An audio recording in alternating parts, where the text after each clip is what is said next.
Hello and welcome back to my channel. आज के lecture में हम पढ़ेंगे अबाउट कैटायन एक्सचेंज कैपेसिटी। तो ये सॉइल साइंस का एक इम्पॉर्टेंट पार्ट है। जब भी हम प्लांट्स को न्यूट्रिएंट देने जाते हैं तो जो न्यूट्रिएंट्स एक्सचेंज होते हैं हमें उनकी स्टडी करना बहुत ज़रूरी है। तो सबसे पहले हम समझेंगे कि कैटायन होते क्या हैं। तो कैटायन एक टाइप का आयन होता है। आयन्स टू टाइप के होते हैं जैसा कि हमें पता है। एक होता है anion which is negatively charge and other one is the cation which is positively charge. But in soil हम लोग क्या करते हैं कि जो भी पॉजिटिव आयंस होते हैं जैसे हमारे कैल्शियम हो गए, मैग्नीशियम हो गया, पोटेशियम हो गया, तो ये सब जो आयंस हैं इनके ऊपर हम देखते हैं +2 या +3 प्लस का चार्ज रहता है, तो इसलिए हम इन्हें कैटायंस कहते हैं। ठीक है, अब कैटायन हमारे लिए पढ़ना क्यों ज़रूरी है और ये प्रॉपर्टी क्या काम आती है, हम यही इस वीडियो लेक्चर में समझेंगे। सबसे पहले हम इसकी डेफिनेशन की बात करेंगे। So it is the capacity of the solid which is the clay to absorb and exchange cation is known as cation exchange capacity. Okay, so cation exchange capacity क्या होती है, हम जनरली सॉइल के लिए define करते हैं। जैसे for example clay soils के लिए जो होती है वो CEC कैटायन एक्सचेंज कैपेसिटी ज़्यादा होती है in comparison to sandy soil या फिर सिल्ट सॉइल। ऐसा क्यों होता है? बिकॉज हमने प्रीवियस क्लास में पढ़ा था कि एड्जॉर्प्शन और अब्जॉर्प्शन का हमने एक फॉर्मूला पढ़ा था। जब हम किसी स्पॉन्ज को लेते हैं और उसमें पानी भर जाता है तो हम उसको अब्जॉर्व होना कहते हैं, जबकि अगर कोई सरफेस है और उसके ऊपर सिर्फ पार्टिकल्स रखे हुए हैं, अंदर अब्जॉर्व नहीं हो रहे, तो हम उस प्रोसेस को एड्जॉर्प्शन प्रोसेस कहते हैं। तो अब जो क्ले पार्टिकल्स हमारे होते हैं सॉइल में, उस क्ले पार्टिकल्स पे होता है negatively charge. So as we know that negative and positive opposite attracts each other. So जो कैटायन जो पॉजिटिवली चार्ज होते हैं वो क्ले पार्टिकल पे टेम्परेरी बॉन्ड्स बनाते हैं। अब हम जब भी इरिगेशन देते हैं, अब वाटर फ्लो होता है, लीचिंग होती है, तो क्या होता है वो बॉन्ड्स बहुत ही टेम्परेरी होते हैं और वाटर के साथ फ्लो होके वो पानी में मिनरल्स हमारे चले जाते हैं और उसकी वजह से प्लांट कई बार उसे अपटेक नहीं कर पाता है। ठीक है, तो इसीलिए क्या करता है, जो प्लांट होता है, प्लांट्स की जो रूट्स होती हैं वो इस प्रोसेस को करती हैं कैटायन एक्सचेंज कैपेसिटी में, जिसमें वो क्या करती है एक्सचेंज, क्योंकि इसमें कैटायन के साथ साथ एक्सचेंज वर्ड भी आया है। तो किससे एक्सचेंज हो रहा है? तो एक्सचेंज होता है जो रूट सरफेस होती है उसके अंदर जो हाइड्रोजन आयन होता है विच इज H+, हम उसके बदले में एक आयन प्लांट क्या करती है रूट के थ्रू अपने यूटिलाइजेशन के लिए, इधर या तो फूड बनाने की यूटिलाइजेशन करती है या फिर वो किसी एज ए कैटलिस्ट यूज करती है या फोटोसिंथेसिस या और भी कई प्रोसेस होते हैं उसमें ये आयंस यूज होते हैं। सो इसीलिए ये जो एसेंशियल आयंस है हमारे, ये जो प्लांट होती है जब भी हम फर्टिलाइजर डालते हैं या जो नेचुरली भी प्रेजेंट होते हैं मिनरल्स हमारे सॉइल में, तो रूट क्या करती है, रूट सरफेस उसे एक्सचेंज करती है with the help of H+ ions.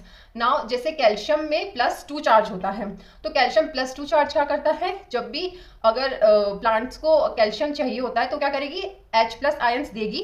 अब क्योंकि उसको कैल्शियम आयन चाहिए जिसपे +2 चार्ज है, तो क्या करेगी कि अब +2 को वो 2 आयंस H+ के देगी और वो एक Ca+2 अपना कैटायन एक्सचेंज कर।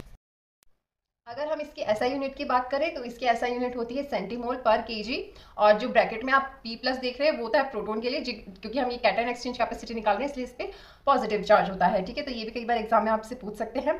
उसके अलावा जैसे मैंने आपको भी बताया कि सिल्ट की जो CEC कैपेसिटी होती है वो ज़्यादा होती है।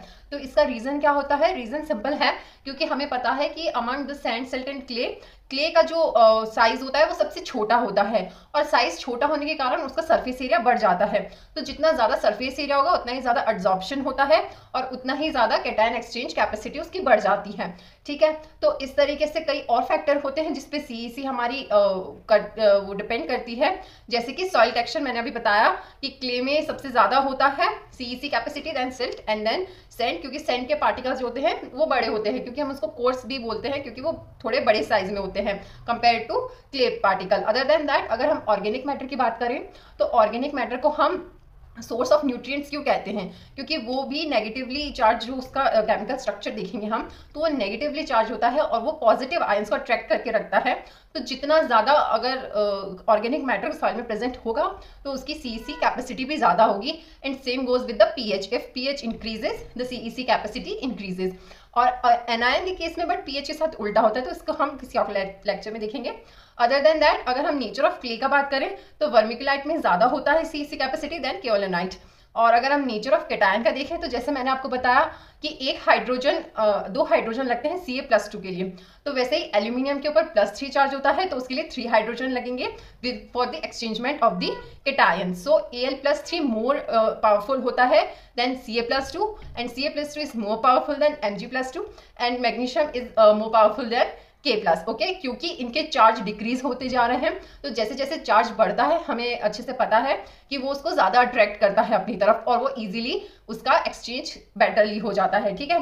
तो इसीलिए ये सीक्वेंस भी आप याद रखिएगा, जितना ज़्यादा उस पर चार्ज होगा उतना ही ज़्यादा उसकी कैटायन एक्सचेंज कैपेसिटी होगी, ठीक है।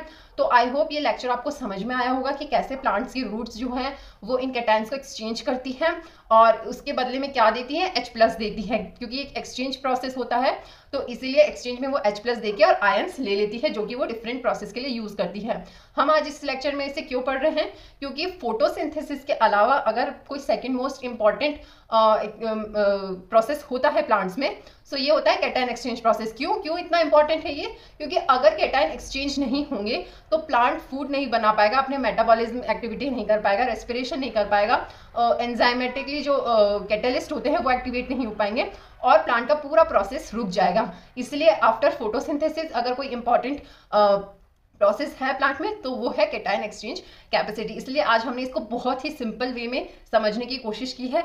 आई होप आपको ये समझ में आया होगा कि क्ले का ज़्यादा क्यों होता है, CC then the sand organic matter के साथ कैसे चेंज होती है, वर्मिकुलाइट में ज़्यादा होती है और हम उसकी पॉजिटिव चार्ज उस पर कितना है, उसकी वैलेंसी कितनी है, उसके अकॉर्डिंग उसकी पावर बढ़ती जाती है। तो आज के लिए इतना ही। आपको कोई भी डाउट होगा तो आप मुझे कमेंट करके ज़रूर पूछिएगा। Thank you, bye bye.